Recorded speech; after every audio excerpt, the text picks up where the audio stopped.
बिस्मिल्लाहिर्रहमानिर्रहीम। अली उन वलीउल्लाह दा मतलब। मैं जदों भी किसी इलम वाले बंदे तो पुछना है कि मैनू अली उन वलीउल्लाह दा मतलब दसो तो कोई जवाब पता की मिलता है, अली अल्लाह दा वली है।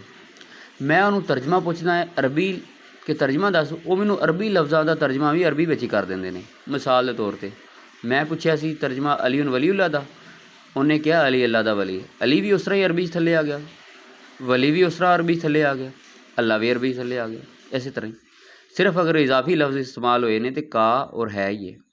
गल समझ आ रही? सेम हुई। क्या वली दा मानी नहीं सी है? क्यों नहीं है मानी? गूगल तो जो किन्ने तर्जमे ने वली दे भी। अच्छा, बड़ी अजीब गल। वैसे ना कोई जिन्हों बड़ा कोई मान है या लगता कि मैं पढ़िया लिखिया तो मैनू ना वैसे तर्जमा करके दसे कि अली उन वलीउल्लाह दा तर्जमा की। वैसे यह थोड़ी जी वैसे इजाफी मालूमात है। इब्राहीम खलीलुल्लाह, इहदा तर्जमा है इब्राहीम अल्लाह का दोस्त है। खलील दा मानी दोस्त है, अरबी दे विच खलील दा मानी दोस्त है। इन्ना क मैं थोड़ा दस देना तो बाकी ना यह तर्जमा करा के तो मैनू ज़रा कोई कमेंट तो करना लाजमी। तो इस चीज़ पर लाजमी गौर करना क्योंकि मैं वादे तौर पर दस नहीं सकता क्योंकि बड़े सियाने होंदे ने यह जेड़े, तो इस चीज़ का गौर करना। अक्सर वीडियो बैन कर देंगे, डिलीट कर देंगे। माड़ा जिहा हक दस दवो तो उस टाइम वीडियो ब्लॉक कर देंगे। बाकी इत्थे ख्याल करना।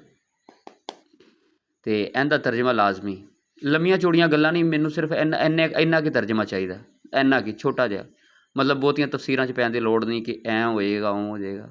ठीक है, मेहरबानी जरा।